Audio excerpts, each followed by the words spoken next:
मधेसी के लागी एगो सहयोग केना हेतै तो वही में काज करे छे एक दोसर मधेसी।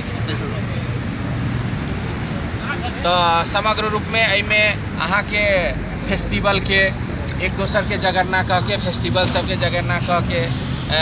उत्थान करे वाला और अपने सबके वही में खुशहाली मना के अभी हेल्प मधेसी शहीद परिवार के बच्चा सबके परिवार सबके सपोर्ट करी एजुकेशन में स्किल डेवलपमेंट में। तो 14 गो परिवार के अभी डायरेक्ट रूप से हम सब मंथली उनका सबके पठाबै छियै और विभिन्न कार्यक्रम जना आग लागी भ गेलै बारी पीड़ित भ गेलै अभी अथी में दुबई में सपोर्ट कार्यक्रम भेलै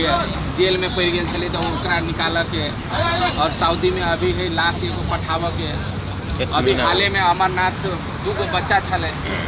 ओकर माई अहाँ के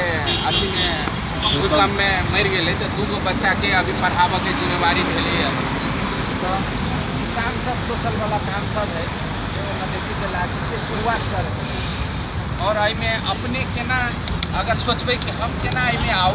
हेल्प मधेसी में तो अपने जहिए से अब ये बुझलिए तो काल्हि से अपने ककरो प्रॉब्लम है तो अपने बुझी कि हेल्प मधेसी के अहाँ एक्टिव आदमी छी अपने के हेल्प मधेसी है आ वही अनुसार अहाँ आगाड़ी बढ़ू